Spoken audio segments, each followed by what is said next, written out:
Hello my dear students. यहाँ पे question number 12 देख रहे हैं जो कि दिया है A B C D is a trapezium in which AB parallel to CD and AD equal to BC so that angle A is equal to angle B, angle C equal to angle D and triangle ABC congruent triangle BAD and also you have to prove diagonal AC is equal to diagonal PD। ये सारी चीज़ें हमें prove करनी है और condition में given क्या है।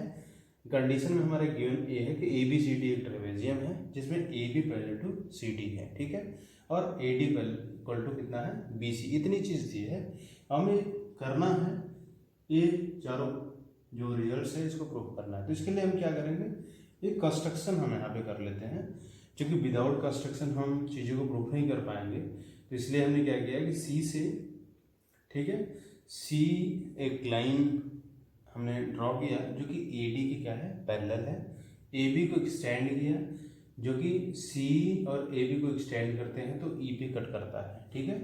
जब इस तरीके से हमने कंस्ट्रक्शन किया तो आपको यहाँ पे दिखाई दे रहा है कि ए डी सी ई एक पैरेललोग्राम नजर आ रहा है, ठीक है। तो ए डी ई आपका एक पैरेललोग्राम नजर आ रहा है, तो इस तरीके से ए डी भी आपका सी के बराबर होगा। तो उसको हम देखते हैं, ठीक है। गिवन वाली कंडीशन को आप देखिए, मैं यहाँ पे देखता हूँ फर्स्ट रिजल्ट कैसे करते हैं, ठीक है। पहला रिजल्ट हमारे पास क्या है, ये हमें प्रूव करना है एंगल ए बराबर एंगल बी। इसके लिए हमें करना क्या है कि we have AD equal to देखो AD आपका किसके बराबर है, C।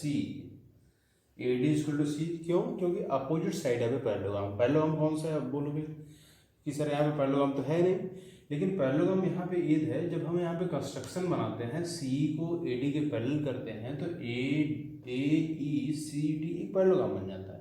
इस तरीके से AD आपको किसके बराबर हो गया, C के बराबर हो गया, ठीक है। ये आपका बोल सकते हैं opposite side of a parallelogram, opposite side of a parallelogram, ये कंडीशन हो गई।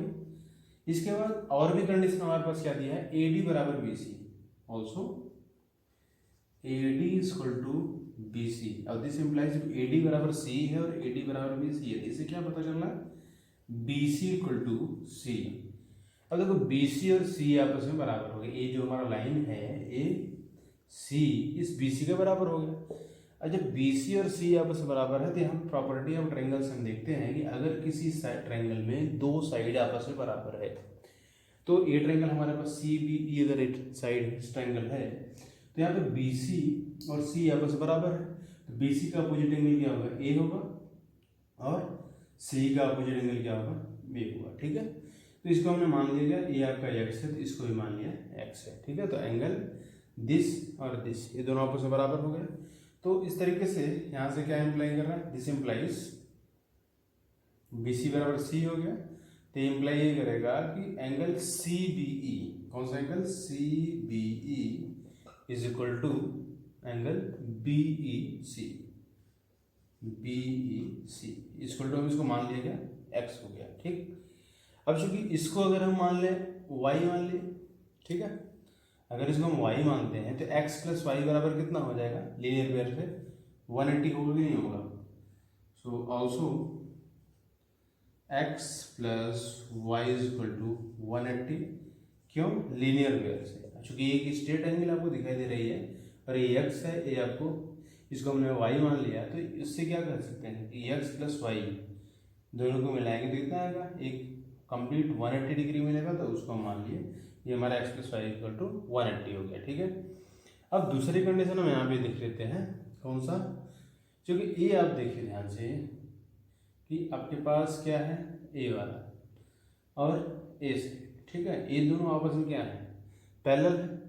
जब ए पैरेलल है इसको हमने क्या मान लिया कि जेड है, एंगल ए क्या है, इसको मान लिया जेड है, ठीक है। तो यहाँ पे लिख सकते हैं since AD parallel to C, चूंकि कंस्ट्रक्शन से हमने पहले ही बता दिया कि C आपका AD के पैरेलल है।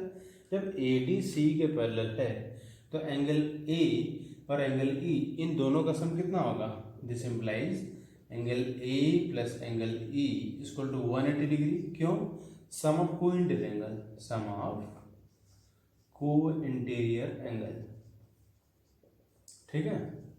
Sum of co-interior angle property of parallelogram से या पैरेललोग्राम की प्रॉपर्टी से, ठीक है, पैरेलल लाइन एक्सियम से हम यहाँ पे कर सकते हैं एंगल ए और एंगल ई, इन दोनों का सम कितना हो जाएगा 180 हो जाएगा। और जब ये 180 हो गया तो हमने ए को क्या मान लिया है, जेड मान लिया है, और इसको यक्स इसलिए माना है क्योंकि ऑलरेडी ये हमारा यक्स है, तो ये भी क्या होगा एक्स ही होगा, क्योंकि ये साइड और ये साइड दोनों आपस में बराबर, उसके अपोजिट एंगल्स भी क्या होंगे, बराबर हो जाएंगे। तो अब यहाँ पे देखो Z plus X, this implies Z plus X is equal to 180 degree. अभी यहाँ पे देखिए इसको हमने फर्स्ट मान लिया, इसको सेकंड मान लिया, क्योंकि 180 ये भी दे रहा है 180 ये भी दे रहा है, फ्रॉम फर्स्ट एंड सेकंड, और फर्स्ट एंड सेकंड से कर लेंगे from first and second we get, इन दोनों से बात करें तो हमारे पास क्या आ जाएगा x प्लस वाई, ठीक है, x plus Y is equal to z plus x, मतलब x प्लस वाई यहाँ पे अगर हम देखें तो x plus Y is equal to z plus x आ रहा है, और x दोनों तरफ है, कट गया, x कट गया तो क्या इम्प्लाई करेगा y बराबर जेड। अब y बराबर जेड आ गया तो आप यहाँ से ये कह सकते हैं this implies angle a is equal to angle b। Angle b आपका कौन सा, ए बी सी, मतलब इस एंगल की बात की जा रही है, ठीक है। तो इस तरीके से हमने यहाँ पे बहुत ही सिंपल तरीके से इसको दिखा दिया कि किस तरीके से एंगल ए एंगल बी के बराबर है, ओके। अब सेकेंड पार्ट अगर आपको दिखाना है एंगल सी एंगल डी के कैसे बराबर है, तो उसके लिए आपको ये करना है कि जैसे देखो ए आपका ई है, और हमने पहले ही बताया कि ए ई सी डी आपका एक पैरेललोग्राम है, ठीक है, ए ई सी डी एक पैरेललोग्राम है। तो पैरेललोग्राम के अपोजिट एंगल्स क्या होते हैं, पैरेललोग्राम के अपोजिट एंगल्स क्या होते हैं, बराबर होते हैं, ठीक है। तो उसके लिए हम क्या करेंगे, एंगल डी, यहाँ पे आप देखिए angle D is equal to angle E, angle D किसके बराबर, एंगल ई के बराबर, और एंगल डी की वैल्यू कितनी हो जाएगी, angle D equal to angle E बराबर एक्स, इसके बराबर हो गया, ठीक है।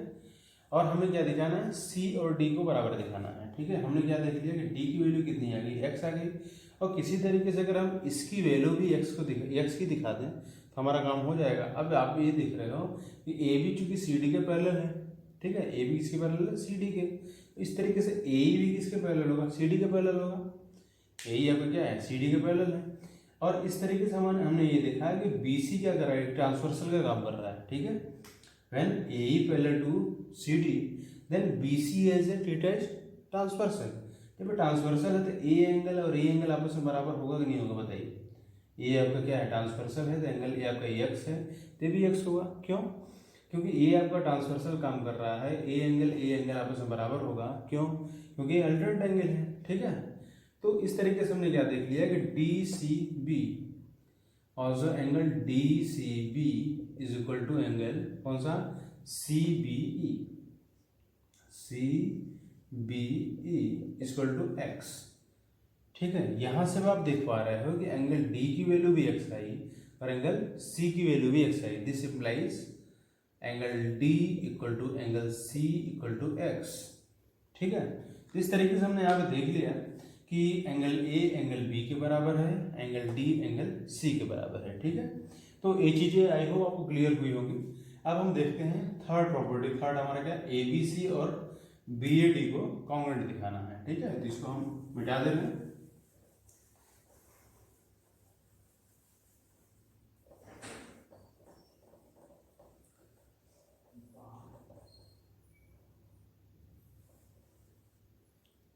यहाँ पे देखिए हमें क्या दिखाना है, ए बी सी और बी ए डी, ठीक है।